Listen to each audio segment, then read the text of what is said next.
pilkada, kabupaten dan provinsi di seluruh Indonesia. Syukur alhamdulillah berjalan dengan tenang, dengan damai. Untuk itu juga saya ucapkan terima kasih kepada semua pihak yang telah bekerja keras. Perlihatkan yang Bapak coblos mana? Ambil, keluarkan. Perlihatkan yang Bapak coblos.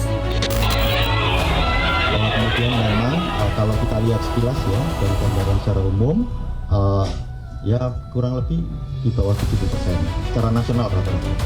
Meskipun rata-rata nasional biasanya kalau dalam konteks pilkada dibanding pilpres atau pemilu nasional itu biasanya di bawah.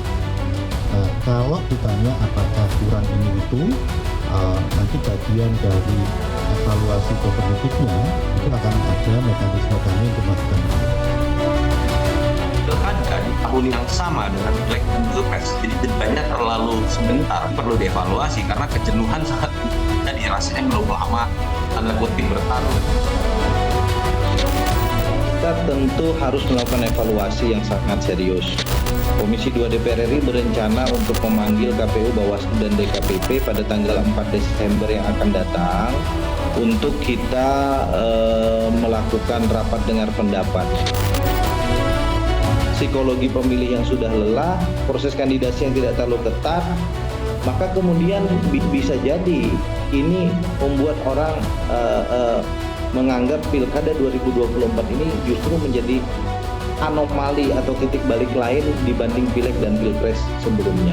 Ini semua akan menjadi review bagi Komisi 2 DPR RI, termasuk bahan penting bagi kami untuk menyusun revisi undang-undang pemilu dan pilkada ke depan.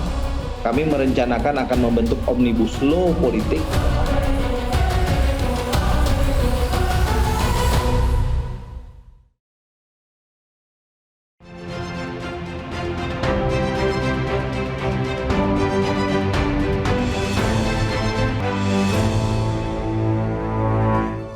Halo, selamat malam pemirsa. Tingginya angka golput dalam Pilkada 2024 harus mendapatkan atensi serius bagi keberlanjutan demokrasi Indonesia.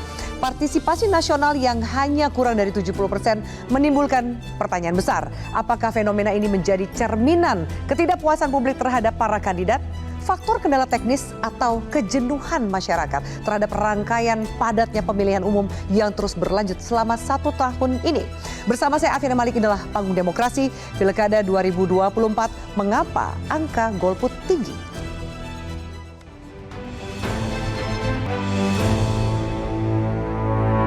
Dan pemirsa, untuk membahasnya sudah hadir di studio Metro TV. Pertama kami hadirkan Ketua Komisi 2 DPR RI, Mas Rifki Karsayuda. Mas Rifki, terima kasih sudah hadir di Panggung Demokrasi. Terima kasih, Afi. Selamat malam. Dan kemudian juga hadir anggota Dewan Pembina Perludem, Mbak Titi Anggraini. Mbak Titi, terima kasih. Selamat malam sudah hadir. Selamat malam, Mbak Afi. Ya, dan kemudian kami hadirkan ada peneliti politik Badan Riset dan Inovasi atau BRIN, Mas Wasisto Raharjo. Mas Wasis, selamat malam. Terima kasih sudah hadir. Siap. Dan juga kami hadirkan ada Komisioner KPU, Mbak Betty Epsilon. Mbak Betty, selamat malam. Terima kasih sudah hadir. Sebelum kita bahas mengapa angka golputnya tinggi, ini juga menjadi pembicaraan masyarakat, menjadi atensi besar dari media-media. Saya mengajak pemirsa untuk melihat, karena selain besaran suara yang diraih oleh para paslon untuk keluar menjadi pemenang pilkada, yang juga menjadi atensi banyak pihak adalah soal, halo, mengapa angka golput dalam pemilihan pilkada serentak tahun ini ternyata cukup tinggi. Kita lihat ya, dari lembaga survei sampai KPU sendiri, ini menyebut angka golput di pilkada 2024 amat tinggi. Bahkan lebih banyak dari angka golput saat pilpres dan juga pileg di tahun yang sama. Saya akan mengajak Anda untuk melihat di mana saja daerah yang angka golputnya tinggi. Kita lihat datanya bersama. Di slide pertama ada data perbandingan data golput pilkada 2024 dan juga pilpres 2024. Pilkada 2018 di Pulau Jawa dan juga Medan. Di Pilkada Jakarta 2024 tercatat memiliki angka golput tertinggi di Pulau Jawa. Angkanya 46,95% atau setara dengan 3,8 juta jiwa dari 8,2 juta jiwa yang terdaftar pada pemilih tetap. Angka ini bahkan menjadi persentase tertinggi sepanjang sejarah golput di Jakarta. Disusul kemudian dengan Jawa Barat yang tercatat dengan angka golput 38,21% atau setara dengan sekitar 14 juta suara yang tidak terpakai. Hanya 22 juta dari 36 juta pemilih yang menggunakan hak pilih mereka. Kita bergeser sedikit ke Pulau Sumatera. Yang menarik yang untuk dibahas adalah Provinsi Sumatera Utara. Karena angka golputnya mencapai 50,68%, setara dengan 5,4 juta pemilih. Angka golput di Sumatera Utara lebih tinggi daripada partisipasi pemilih. Karena partisipannya sebenarnya 5,3 juta pemilih dari 10,7 juta pemilih yang terdaftar.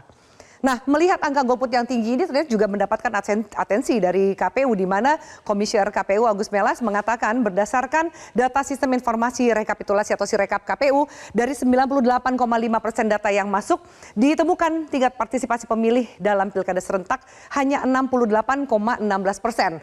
Angka partisipasi ini jauh di bawah partisipasi pemilih saat pemilu 2024 lalu, tepatnya di Pilpres, yaitu 81,78%.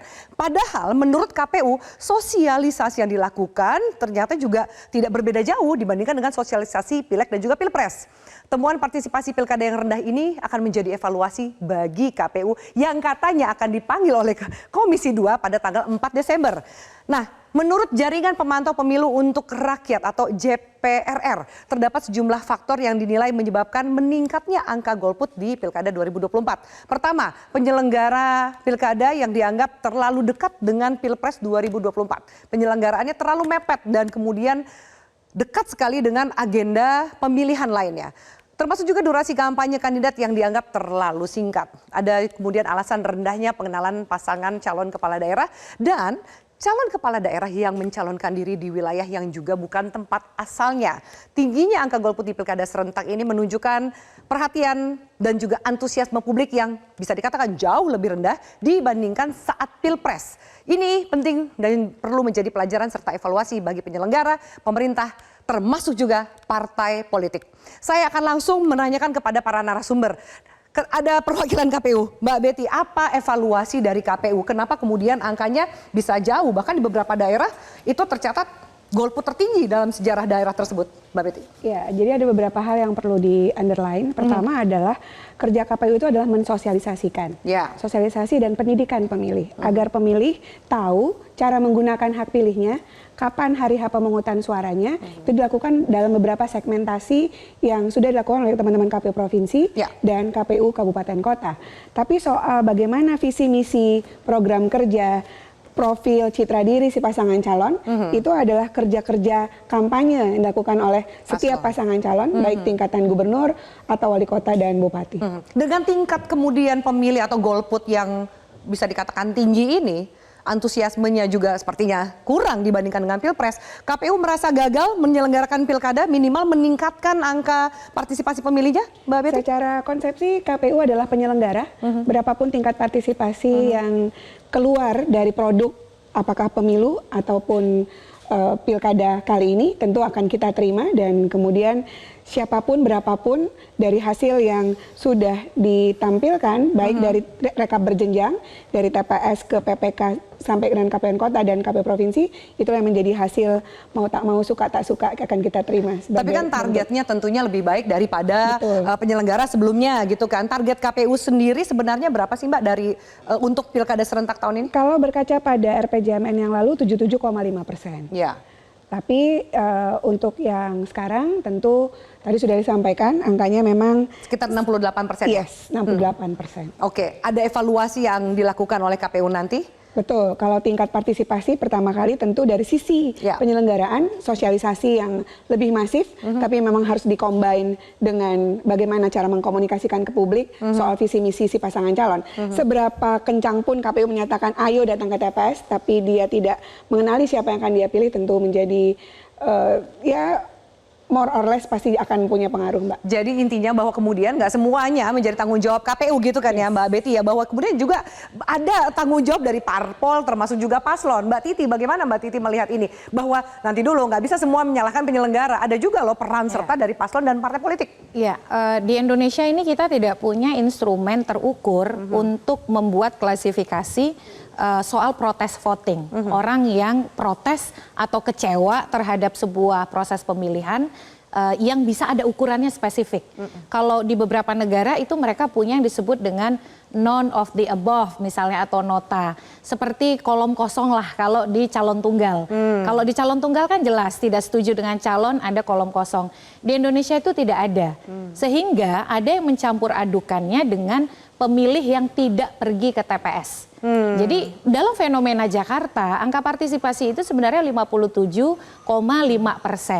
Nah, angka yang tadi angka golput yang disebut 46% tadi itu sebenarnya kombinasi antara pemilih yang tidak datang ke TPS ditambah dengan suara tidak sah. Nah, dengan demikian pemilih yang tidak datang ke TPS itu ada beberapa penyebab. Pertama, karena mereka memang apatis. Ya, tidak peduli. Cuek sama politik gitu ya? Bukan hanya itu, mereka capek, jenuh, bosen dari mulai bulan Februari 2024 narasinya politik terus. Dari 2023 bahkan ya? Bahkan 2022 ya, ketika dimulainya Juni tahapan pemilu. Capek, jenuh, ya sudah untuk apa berpartisipasi kan sudah pilpresnya. Apalagi narasi para calonnya sama. Menduplikasi, mereplikasi kekuatan elit politik nasional. Lalu juga ada yang betul-betul abstain. Tidak punya gambaran soal siapa yang mau dipilih. Akhirnya sudah memilih tidak pergi ke TPS. Nah, yang ketiga adalah protes voting. Protes voting ini diekspresikan atau protes terhadap pilihan-pilihan yang ada, tidak bersetuju terhadap pilihan yang ada. Satu, tidak mau datang sebagai bentuk protes. Atau yang kedua adalah dia datang, tapi dia mencoblos semua. Dan angka suara tidak sah di Jakarta itu anomali, di atas rata-rata. 7,68%. Kalau rata-rata, kalau kita lihat Pilpres, suara tidak sah dengan calon yang sedikit, itu rata-rata kurang dari 3%. 2,3%. Jadi orang Jakarta sebenarnya, nih Pak Rifki, sedang menghukum partai politik dan pasangan calonnya. Oke. Ditahan di situ dulu. Jadi kemudian suara golput yang tinggi bisa juga diartikan masyarakat yang sedang menghukum partai politik karena tidak menjawab aspirasi mereka menghadirkan paslon yang mereka harapkan atau mereka inginkan. Apakah kemudian kita harus bersyukur dengan angka golput tinggi bahwa melek politiknya masyarakat itu menjadi lebih baik, atau ternyata ini bagian dari atur-atur para elit untuk meloloskan salah satu paslon? Kita lanjutkan pembahasannya sesaat lagi. Tetaplah bersama kami.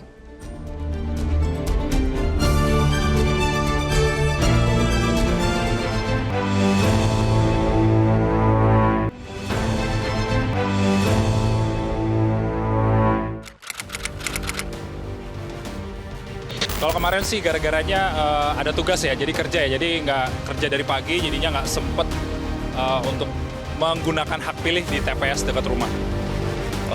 Nggak ada calon yang cocok juga sih menurut saya. Calon yang cocok nggak ada, sama kurang ngasih tahu programnya apa gitu yang cocok untuk misi-misi ya, betul. Nggak tahu ya sama apa yang mau dipilih siapa gitu. Terus kan mereka kan juga visi misinya gitulah, nggak tahu gitu kan. Terus juga nggak tahu impactnya yang kedepannya juga gimana gitu. Karena tidak ada partisipasi atau kampanye dari paslon yang bisa menggedor gitu loh partisipasi masyarakat, jadinya kitanya juga nggak tertarik. Jadi mendingan kalau misalnya di next pemilihan umum atau pilkada nantinya harus ada paslon-paslon itu harus kampanye ke tempat-tempat yang terpencil sekalipun. Jadi partisipasi masyarakat pun bisa naik gitu loh di pilkada kemudian. Lebih masif kali ya buat diajak ke apalagi mungkin ke yang anak-anak muda biar nyoblos kayak gitu. Terus juga mungkin bagi yang kerjanya kemana-mana mungkin bisa lebih dipermudah bikin suratnya agar bisa nyoblos di TPS lain gitu sih Kak. Menurutku sih pertama bukan cuma karena sosialisasi aja, tapi emang karena calon-calonnya ya. Jadi mungkin dari calon-calonnya lebih masuk lagi buat visi misi yang memang relate gitu sama masyarakat. Yang kedua mungkin untuk TPS-nya sendiri yang di luar kota atau apa itu dipermudah sosialisasinya. Jadinya mereka tahu gimana nih kita mau nyoblos kalau misalnya kita di luar kota gitu. Ya, baik, pemirsa, kami lanjutkan. Mas Wasis dan juga para narasumber lain, kita sudah dengarkan apa sih alasan yang membuat warga sepertinya memilih untuk golput saja, mulai dari pekerjaan sampai ternyata paslonnya kurang greget, paslonnya kurang turun ke lapangan sehingga mereka nggak tahu visi misi atau kurang juga sosialisasi. Tanggapan Mas Wasis kalau kemudian ini untuk evaluasi, tapi siapa yang harus bertanggung jawab golputnya makin tinggi itu gimana, Mas? Iya, kalau kita lihat memang salah satu yang membuat golput tinggi adalah ketimpangan kesamaan antara pemilih dengan paslonnya ya.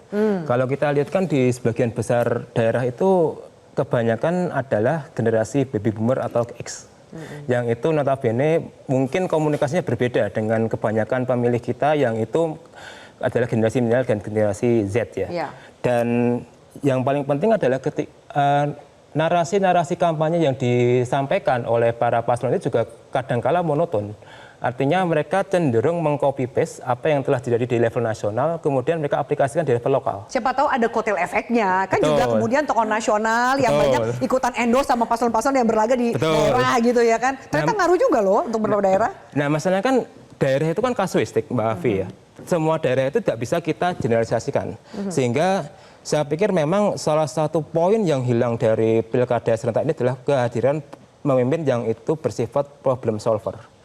Karena semua paslon ini ditarik dari proses yang sentralistis ya, perlu rekomendasi dari pusat dan sebagainya, sehingga kurang membumi di masyarakat, terutama dari kalangan pemilih muda ya, sehingga mereka tidak merasa terwakili di sana dengan adanya paslon-paslon yang ada di gambar, sehingga saya pikir golput itu menjadi pilihan yang rasional kemudian. Oke, tapi apakah kemudian partai politik sebagai pihak yang menyuguhkan para paslon ini mendengar, bahkan melihat, merasakan kritik yang dilakukan oleh pemilih yang memilih untuk golput daripada memilih, kan tadi ada yang mengatakan nggak menarik, nggak aspirasi saya gitu calonnya?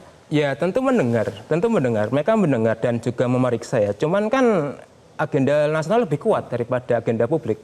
Ya misalnya ada politik sapu jagat lah yang berusaha memadukan antara koalisi nasional tinggal lokal, kemudian agenda penyamaan kebijakan dari level pusat ke daerah. Artinya narasi-narasi besar ini yang kemudian meminggirkan suara-suara pemilih di akar rumput.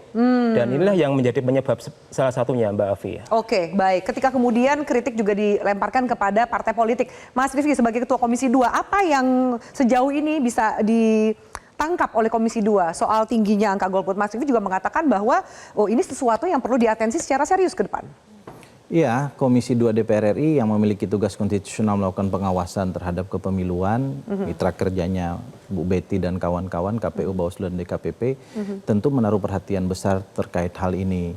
Kita memang harus melakukan kajian yang mendalam dan objektif, Afi, terkait dengan fenomena ini. Tentu malam ini kita tidak bisa menyimpulkan kira-kira faktor-faktor apa yang membuat golput itu semakin tinggi. Bahkan kita juga tidak adil rasanya mengatakan bahwa tingkat golput yang tinggi itu sama dengan membuat delegitimasi terhadap pemilu kita itu sendiri. Itu satu. Yang kedua, kalau kita bedah persoalan kenapa antipati publik, sebutlah begitu, terhadap pemilihan gubernur, bupati, wali kota 2024 sebagai pilkada serentak nasional pertama dilaksanakan, kok cukup tinggi? Saya mungkin bisa menganalisis beberapa hal ya. Yang pertama di hulu dalam proses kandidasi atau pencalonan. Pilkada berbeda dengan pilpres, apalagi pileg, di mana pilpres dan pileg hanya partai politik yang berhak mencalonkan proses kandidasi. Dalam pilkada kita tahu ada ruang calon perseorangan, sehingga mohon maaf sebagai salah seorang ketua DPP partai politik, tidak adil rasanya kalau 100% disalahkan juga kepada partai politik. Karena kita juga membuka ruang bagi calon perseorangan. Bahkan kalau kita lihat putusan Mahkamah Konstitusi terkait dengan prosentase pencalonan calon gubernur, bupati, wali kota, Mahkamah Konstitusi menyederhanakan prosentase pencalonan itu yang kemudian membuka ruang bagi calon-calon yang awalnya bisa jadi tidak bisa mencalonkan diri, kemudian bisa mencalonkan diri dalam pilkada tahun 2024. Kendati demikian ada beberapa persoalan. Satu, agenda politik nasional, terutama pilpres, yang kemudian setelah pilpres, konsolidasi politik nasional terjadi, hampir semua partai politik masuk dalam kubu pemerintahan. Itu membuat elit-elit politik yang awalnya bisa jadi berselera untuk turun dalam pilkada, lebih berpikir aman untuk ikut serta dalam pemerintahan. Yang kedua, jadwal yang kita tentukan pada 27 November 2024 itu membuat anggota DPR, anggota DPD, DPRD Provinsi, Kabupaten, Kota yang mungkin awalnya ingin mempersiapkan diri menjadi calon kepala daerah, dengan terlebih dahulu ikut dalam proses pileg untuk menguji elektabilitasnya menjadi tidak jadi maju karena dia harus mundur sebelum dia dilantik bahkan sebagai konsekuensi dari pelaksanaan pilkada setelah pelantikan yang bersangkutan dan seterusnya dan seterusnya. Yang kedua ada faktor soal jeda waktu antara pileg, pilpres dan pilkada yang tadi Mbak Titi juga sebutkan. kita tidak tahu, ini asumsi. Bisa jadi ada kejenuhan publik. Kita dulu berpikir kalau pilkada kita laksanakan serentak, maka isu lokal itu lebih mengemuka dibanding isu nasional. Iya. Harapannya pilkada ini semacam uji coba kita untuk melaksanakan semacam pemilu lokal dalam tanda kutip. Karena lokusnya di lokal masing-masing. Ternyata hampir semua kandidat itu menduplikasi success story dari Pilpres. Itu kenapa? Karena mereka nggak pede untuk kemudian harus juga bawa-bawa urusan Pilpres, kemudian jargon satu arahan dengan pusat, atau kenapa Mas Rifki? Bisa jadi miskin narasi. Karena juga tidak tahu apa yang harus dinarasikan di tingkat daerah, karena feedback antara pemilih dengan yang bersangkutan bisa jadi agak rendah. Karena mungkin terjadi dalam tanda kutip ya, kejenuhan terkait dengan isu-isu politik karena waktunya lebih dekat. Nah kalau kita bicara soal jeda waktu yang dekat ini juga, Vi, saya harus bela ini KPU, Bawaslu dan kawan-kawan. Itu membuat penyelenggara pemilu di seluruh Indonesia itu capeknya minta ampun. Karena beberapa tahapan beririsan. Nah karena itu Komisi 2 DPR RI mengagendakan revisi terhadap undang-undang ini ke depan. Mungkin salah satu isunya kita harus pikirkan. Keserentakannya masih kita pertahankan, tetapi jadwal dan jedanya mungkin harus kita pikirkan. Ada bahkan wacana untuk ternyata pilkada serentak sudah tidak terlalu hemat arah asalnya, efisiensi anggaran juga enggak, malah kemudian tidak menghasilkan calon-calon atau bahkan pemimpin yang diharapkan oleh masyarakat. Tanggapan Mas Rifki? Narasi itu boleh, tapi bagi saya konstitusi adalah acuan. Jadi tidak ada ruang untuk pilkada. Pasal 18 di dalam konstitusi kita menyatakan bahwa gubernur, bupati, dan wali kota masing-masing sebagai kepala daerah atau kepala pemerintahan provinsi, kabupaten, kota dipilih secara demokratis. Kata demokratis itulah yang harus menjadi acuan kita. Boleh langsung, boleh tidak langsung, yang penting kita sepakat bahwa demokrasi di Republik ini tidak boleh legitimasinya tergerus oleh satu sistem pemilihan yang kita pilih. Oke, baik. Ngomongin soal legitimasi, pertanyaan saya berikutnya juga untuk para narasumber adalah, jika ini pertanyaan masyarakat, jika ternyata jumlah golputnya lebih tinggi daripada angka partisipan, bagaimana legitimasi dari paslon yang memenangkan pilkada? Termasuk bagaimana dengan kualitas pilkada kita kalau angka golputnya ternyata lebih tinggi daripada angka warga yang memilih? Usai jeda pemirsa, tetap bersama kami.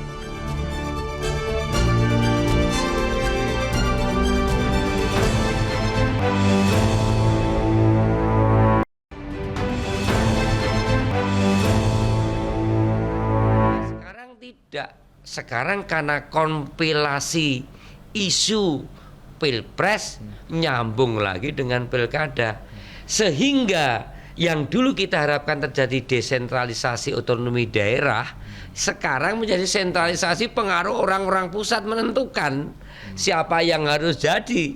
Ya kalau kayak gitu tunjuk saja, nggak usah desentralisasi, nggak usah otonomi daerah.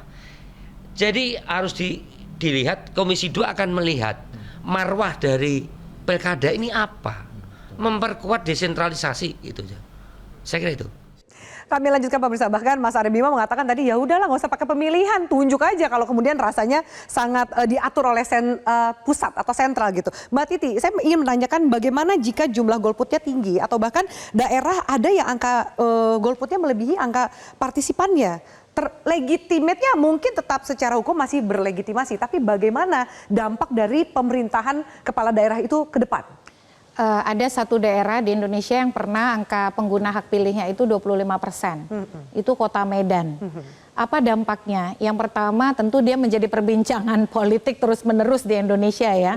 Soal bagaimana demokrasi lokal ternyata tidak mendapatkan antusiasme dari pemilih. Jadi itu akan menjadi rekam jejak daerah juga. Secara keabsahan hukum, legitimasi hukum tidak ada masalah. Toh juga dia ketika memimpin akan menjadi pemimpin untuk semua. Bukan berarti kemudian dia hanya menjadi pemimpin sejumlah kelompok tertentu. Gitu ya? Nah tetapi dalam konteks apalagi dinamika kepemimpinan politik lokal, pasti itu akan menjadi sorotan dari publik ketika menilai kinerja kepemimpinan seseorang, terutama kalau kinerjanya buruk, akan selalu diasosiasikan dengan dukungan minimal dari publik. Ya misalnya dengan statement, ya wajar saja dia hanya didukung oleh segelintir orang, makanya kemudian kinerjanya buruk. Tapi kemudian kalau kinerjanya baik, problem angka pengguna hak pilih tidak akan terlalu berdampak. Tetapi ya tadi dalam konteks pergaulan politik, dinamika politik, apa yang terjadi di Jakarta akan selalu menjadi analisis dikait-kaitkan dengan broken linkage atau keterputusan aspirasi antara apa maunya konstituen dengan apa yang menjadi keputusan politik para elit partai. Ini kan yang terjadi di Jakarta, salah satunya adalah harus kita akui konstituen punya harapan yang dicalonkan adalah tokoh A, tokoh B. Tapi keputusan elit politik adalah tokoh C. Di situ yang kemudian membuat mereka merasa juga tidak terlalu bergairah untuk menggunakan hak pilih. Apalagi kalau ini kemudian berlanjut misalnya dengan kinerja atau kemudian performa kepemimpinan yang kurang baik. Dia kan tidak hanya bekerja sendiri sebagai eksekutif. It takes two to tango. Dia butuh DPRD untuk kemudian bersinergi. Nah, jadi dalam konteks ini kalau komunikasi politiknya baik, bisa saja tidak akan banyak masalah. Tapi kalau komunikasinya buruk, misalnya sebagai seorang pemimpin komunikasi politik, angka pengguna hak pilih yang rendah itu akan selalu menjadi sorotan untuk melemahkan kepemimpinan politik seseorang. Jadi terbawa bebannya terus-menerus ya. Oke, Mbak Betty mau menambahkan. Silakan sebelum aku ke Mas Wasis. Iya, jadi dalam sistem keterpilihan, berapapun yang akan sudah ditentukan, kecuali DKI Jakarta 50% plus 1, itu akan menjadi suka tak suka, mau tak mau, dia tetap legitimate. Dia tetap akan memimpin tingkat lokal yang merupakan hasil pilkada tahun 2020. Kecuali kota kosong ya. Ada beberapa daerah seperti Bangka dan Pangkal Pinang yang kota kosongnya menang, harus diadakan pemilihan suara ulang. Betul, pilkada berikutnya, tahun depan. Tahun depan. Betul. Nah, ini banyak pertanyaan. Lalu kemudian dari hari ini sampai menuju tahun depan pilkada ulang itu, siapa yang akan memimpin? Pemerintah akan menunjuk siapa yang akan menjadi PJ Bupati atau wali kota yang ada di sana. Oke, Mas Wasis mau menambahkan soal kemudian angka golput yang tinggi apakah akan menjadi beban bagi pemerintah berikutnya, termasuk juga fenomena kota kosong, ada 2 yang menang dan 35 lainnya ternyata suara kota kosong itu menang cukup signifikan, Mas Wasis. Ya, pilkada kan sebenarnya esensinya mendekatkan hubungan emosional antara paslon dengan pemilih ya. Artinya kalaupun mereka yang menang itu berarti mereka sudah memiliki semacam ikatan emosional dengan para konstituennya. Nah, kalaupun nanti yang menang itu kotak kosong di satu tempat, itu akan secara psikologis membuat kerenggangan antara gubernur atau kepala daerah terpilih dengan publik. Karena merasa bahwa yang dilantik itu bukan yang mereka inginkan. Bukan yang inginkan, tidak mewakili identitas mereka, tidak memiliki apa yang mereka rasakan, sehingga yang nanti diingat, yang tadi Mbak Titi bilang ya, bahwa selalu hal-hal yang sifatnya kejelekan, hal-hal sebelum itu, dan mungkin ekspresi yang muncul adalah lama-lama gelombang kritis itu akan mencuat ya. Kalau misalnya kepala daerah yang bersangkutan itu membuat blunder atau mungkin membuat manuver yang itu tidak sesuai dengan kehendak mayoritas di ruang publik, Mbak. Lalu Mas, kalau kemudian ada yang melihat, tadi Mas Wasis mengatakan bahwa ini rasanya sentralistik banget ya. Semua berkaca pada pilpres, tokoh-tokoh elit yang di pusat yang mengatur segala macam. Bagaimana memotong itu agar kemudian rasa kedaerahan, isu-isu lokal itu lebih terangkat? Ya, sebenarnya kan esensi otonomi daerah ini kan ada di tingkat 2, kabupaten dan kota. Dan kalau lebih baik memang di tingkat Pilgub ini diadakan pemilihan tidak langsung. Yang itu dilakukan oleh DPRD, itu lebih hemat biaya politik daripada satu daerah harus 2 pilgub dan pilwal. Tapi kita pilkada langsung karena kita punya kritik yang begitu besar soal pilkada tidak langsung loh Mas Wasis. Betul, tapi kan esensi otonomi daerah kan ada di kabupaten kota gitu loh, Mbak. Dan ini yang perlu kita perhatikan, bahwa mereka lah yang menjadi garda terdepan dalam pelayanan publik gitu loh. Dan selama ini kan posisi gubernur kan hanya sebagai pelaksana administratif. Sebelum kemudian ditarik semua sebagian di level kabupaten kota sehingga gubernur kelihatan punya wewenang seperti itu. Tapi ke depan memang untuk menghemat biaya politik yang tingkat tinggi, itu baiknya ada semacam pemilu hybrid sih kalau menurut pandangan saya. Pemilu hybrid? Konsepnya gimana tuh? Ya artinya ada yang langsung dan tidak langsung, sehingga di sini kita bisa melihat kedekatan emosional itu lebih banyak di tingkat kabupaten kota, dan provinsi mungkin hanya di tingkat DPRD saja seperti itu. Oke, Mas Rifki sempat menyatakan mau mendorong Omnibus Law pemilu. Apakah kemudian ide seperti Mas Wasis ini bisa masuk gitu? Is it a good idea dan solusi bagi angka golput yang tinggi, Mas? Kalau Omnibus Law kan soal metode penyusunan peraturan perundang-undangan ya, bukan bicara substansi. Kenapa kita mau Omnibus Law? Agar kita nggak terkuras energi aja. Kita membahas undang-undang pemilu, undang-undang parpol, undang-undang pilkada, bahkan saya ingin menghadirkan undang-undang hukum acara tentang sengketa pemilu. Karena selama ini kita nggak punya. Nah, tapi begini Vi, saya ingin tanggapi nih. Kita punya Tanggapi undang-undang. Mas Wasis ya? Semua. Oke. Kita punya undang-undang pertama namanya Undang-Undang Nomor 1 Tahun 1145. Itu undang-undang tentang pemerintahan daerah. Mulai dari Undang-Undang 145 sampai dengan undang-undang terakhir sekarang terkait dengan pemerintahan daerah, semua yang kita bicarakan itu udah pernah kita coba. Mulai dari tunjuk, DPRD menyajikan sekian calon, pemerintah memilih, DPRD murni memilih, dipilih langsung, semua udah kita pernah. Dan kita rasanya tidak pernah puas dengan uji coba semua pola pemilihan kepala daerah ini. Yang ingin saya katakan adalah bahwa mungkin kita perlu melakukan refleksi serius secara ketatanegaraan terhadap seluruh sistem yang sedang kita bangun ini. Karena itu Omnibus Law saya berharap menjadi bagian dari ikhtiar keseriusan kita dalam bidang legislasi untuk merumuskan ini. Termasuk misalnya kalau kita bicara soal mengkaitkan dengan pola pemilihan dengan titik otonomi, itu kan satu diskusi yang tidak mungkin bisa kita putuskan hanya dengan memutuskan bagaimana pola pemilihannya tanpa kita mengutak-atik di mana titik otonomi. Karena itu Omnibus menjadi penting. Itu satu. Yang kedua, sampai lupa saya mau ngomong. Kalau gitu kita jeda dulu aja deh, jangan lupa kita jeda dulu. Bisa usai jeda berikutnya kita lanjutkan pembahasannya. Tetaplah bersama kami.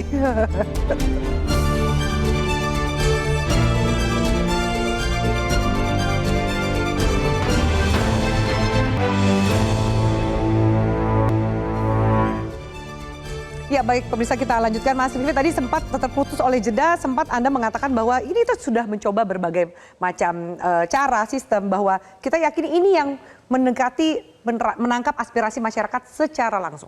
Ya ada dua indikator. Yang pertama, ketentuan pasal 18 ayat 4 Undang-Undang Dasar Negara Republik Indonesia tahun 1140 yang saya katakan tadi, bahwa pemilihan gubernur, bupati, dan wali kota harus dilaksanakan secara demokratis. Yang kedua ada putusan Mahkamah Konstitusi yang menafsirkan tafsir demokratis itu untuk pemilihan kepala daerah. Tapi dalam konteks sebagai Ketua Komisi 2 DPR RI, saya membuka ruang diskusi dari berbagai macam afiliasi politik termasuk kawan-kawan lintas fraksi untuk kemudian mengusulkan. Hanya saja bagi saya indikator konstitusi ini tidak boleh kita langgar. Satu. Yang kedua, Vi, yang ingin saya tanggapi adalah terkait dengan menangnya kotak kosong dibanding kemudian paslon. Jadi begini, kalau situasi normal, tidak terjadi intimidasi, tidak terjadi intervensi, tidak terjadi rekayasa terhadap pemilih untuk dia datang ke TPS, apakah memilih paslon atau kotak kosong, kita boleh kemudian berstatement bahwa paslon itu dari sisi legitimasi politis dan sosiologis bisa jadi tergerus. Tapi di beberapa tempat, kotak kosong itu digerakkan oleh satu dendam politik, oleh kepentingan ekonomi tertentu, oleh penghukuman secara politik kepada orang yang sedang nyalon agar kemudian karir politiknya mati. Itu daerah mana? Sebutin aja. Contohnya? Kan harus ada datanya, jangan kemudian asumsi dari Ketua Komisi 2 nih. Contohnya? Jadi begini, salah satu kota di Sulawesi Selatan tahun 2018 itu kotak kosong kalah. Kotak kosong menang. Kenapa? Karena ada gerakan membarengkan antara yang kosong dengan salah satu calon gubernur. Kenapa begitu? Karena orang mau memilih calon gubernur ditanya, Pak, kalau di kota nanti milih siapa? Yang kosong aja. Ternyata calon gubernurnya menang, yang kosong juga menang. Saya tidak mengatakan ini intervensi, tidak. Tapi afiliasi politiknya menjadi sama sebangun. Antara keinginan orang memilih si calon gubernur yang dia harapkan dengan kotak kosong. Nah, kalau kemudian situasi seperti ini kan kita nggak adil, Mas Wasis. Ingin mengatakan bahwa kalau orang milih kotak kosong berarti dia nggak suka sama calon ini. Calon ini membosankan, kinerjanya nggak baik, delegitimasi, nggak adil. Karena itu mari kita lihat ini benar-benar. Saya minta Mas Wasis dan teman-teman peneliti, akademisi cek barang ini benar-benar. Agar Kak Betty nanti kita minta evaluasi juga benar gitu. Tapi apa 37 daerah yang paslon melawan kotak kosong situasinya sama seperti yang dikatakan Mas Riffi? Kebanyakan seperti apa? Mbak Titi, bahwa kan tadi Mbak Titi mengatakan ya ini juga kemudian bisa jadi hukuman dari pemilih karena tidak menyukai paslon yang didukung dan lain-lain. Mbak Afi, jadi memilih kotak atau kolom kosong di surat suara itu tidak sederhana. Pertama, dia harus tahu bahwa dia punya dua pilihan, calon tunggal atau kolom kosong sebagai ekspresi politik. Yang kedua, dia harus paham bahwa memilih kolom kosong ada konsekuensi. Kalau dia dapat suara terbanyak, pilkada ditunda tahun depan di bulan September. Nah, Oleh karena itu, ketika misalnya ini ada 2 daerah nih, Kota Pangkal Pinang dan Kabupaten Bangka. Kotak atau kolom kosong, dia tidak membonceng. Agak berbeda dengan Kota Makassar. Kota Makassar adalah petahana didiskualifikasi sehingga ada narasi yang sama dengan kota kosong. Nah, di Kota Pangkal Pinang dan Kabupaten Bangka, ini memang ekspresi politik warga yang merasa mereka perlu pilihan alternatif. Dan bahkan di Kabupaten Bangka itu euforianya memang cenderung adem ayem. Tapi justru nih Pak Rifki ini agak unik, kita perlu riset ya di Kabupaten Bangka. Dia adem ayem tapi si kota kosongnya menang. Jadi dalam konteks itu kita tidak perlu menganggap ini sebagai sebuah kemunduran politik, tapi justru sebaliknya. Warga memahami ekspresi politik itu bukan hanya di pilkada, soal konsensual, soal setuju, tapi juga boleh disen, boleh tidak setuju. Dengan tidak setuju kepada calon tunggal. Dan negara jangan dibilang, oh nanti negara yang rugi begini-gini. Negara harus membayar atas kedaulatan rakyat yang kita punya. Mengapresiasi keputusan pemilih gitu ya. Kapan sih kita punya kedaulatan rakyat? Ya 5 tahun sekali. Betul, jadi jangan dianggap itu menjadi beban negara. Tapi justru ke depan partai politik lagi-lagi warga ingin keragaman pilihan, kan pendaftaran akan dibuka ulang. Silakan partai politik, karena putusan MK juga sudah menurunkan threshold untuk pencalonan, gunakan kesempatan sebaik-baiknya, hadirkan kader terbaik untuk maju di pilkada yang akan diulang September 2025 mendatang. Kalau kemudian menyambung tadi diskusi atau statement dari Mbak Titi, Mbak Betty, kemudian paslon yang mengikuti pilkada di 2024 ketika kemudian kota kosongnya menang, apakah bisa ikut lagi nanti di September? Boleh ikut lagi. Jadi ini kita mulai dari nol. Jadi dari nol, kalau akan pilkada kita ulang September tahun depan, maka ini mulai dari nol. Apakah dari sisi pendataan pemilih, nanti kemudian pencalonan dimulai dari nol. Setelah ada calon maka mereka kampanye lagi, debat lagi, ya seperti kita melakukan pilkada, diulang lagi. Bicara soal angka golput yang tinggi, evaluasi internal, refleksi diri dari KPU ini kenapa kemudian angkanya lebih tinggi? Fair-fairan nih Mbak Titi. Betul, kami belum melakukannya Mbak. Ini baru 3 hari yang lalu. Masih istirahat dulu ya. Karena masih fokus pada pengumpulan C hasil, Sirekap, dan nanti kita akan melakukan evaluasi pemilu dan pilkada, jaraknya, kemudian tingkat partisipasinya tentu akan kita lakukan. Oke, Mas Wasis, catatan terakhir bahwa kemudian supaya angka golputnya ini nggak semakin tinggi dan tingkat partisipasinya semakin meningkat dan bebas dari intervensi pihak-pihak tadi disebutkan oleh Mas Rifki, ada intimidasi dan lain-lain, supaya pemilihan ini berjalan jujur dan adil bagi semua pihak. Gimana Mas Wasis? Ya tentu yang paling utama bagaimana peran dari DPD dan DPEC per partai itu aktif menjaring calon potensial ya. Karena yang selama ini kita lihat kan di pilkada serentak ini semua disentralisasikan ke DPP. Sehingga saya pikir untuk ke depan, karena pilkada ini kan ruang lokal ya, ruang lokal di mana pemilih itu lebih suka kalau didekati secara emosional. Sehingga di sini saya pikir untuk mereka yang nanti maju ke jalur partai, peran DPC dan DPD di tingkat daerah itu perlu dikuatkan posisinya. Sehingga mereka juga aktif memberikan penjaringan calon-calon ideal. Karena yang kita lihat selama ini kan di pilkada ini ada calon dari luar daerah maju. Kemudian ada... Tapi boleh loh calon dari luar daerah maju, boleh, ya boleh. Boleh, tapi kan publik kan tidak merasa terwakili gitu loh. Ini suara saya mana gitu tapi loh. Yang dulu juga maju dari luar daerah terwakili. Ada juga yang maju tapi tidak terwakili. Nah, itu gimana? Itu dari level kota dia naik ke provinsi. Kalau ini kan provinsi ke provinsi. Nah, itu. Seolah-olah ada provinsi yang tempat promosi karir begitu. Nah, iya loh, ada juga. Padahal daerah ya setara. Arahnya adalah ini visioner. Jadi ke depan tuh bukan urusan ngurusin wilayah provinsinya, tapi mau maju jadi presidennya gitu, Mas Wasis. Nah itu jangan sampai ada fenomena paslon yang tertukar lagi di pilkada nanti ya. Karena saya pikir kan ke depan ini urusan pilkada ini lebih pada bagaimana menghadirkan pelayanan lebih cepat. Bagaimana menghadirkan respon lebih cepat. Artinya esensi itu yang lebih ditekankan oleh peran para partai lokal ya, terutama juga para tokoh-tokoh di daerah, sehingga mereka tidak harus merunut rekomendasi dari pusat untuk bisa menominasikan paslon. Tapi keputusan kan di tangan DPP, bahkan di tangan ketua umum. Itu juga sering kita dengar loh. Bagaimana kemudian pemilih bisa mengkritik cara parpol bekerja jika statement itu masih menjadi pegangan? Nah, kembali ke publik, apakah mereka mau menerima atau enggak? Bisa jadi mereka akan golput lagi di pemilih kada berikutnya, atau mungkin tidak akan memilih. Sehingga saya pikir hukuman dari para pemilih ini menjadi semacam refleksi bagi parpol ya, agar mereka lebih juga hati-hati tidak memaksakan kehendak nasional ke level daerah. Oke, closing statement Saya respon dikit tuh. Ya, baru saya mau kasih Mas Vivi, saya lihat udah mau menanggapi, silakan. Iya. Singkat. Badan hukum partai politik itu satu tunggal. Jadi ketua umum dan sekretaris jenderal itu cuma satu.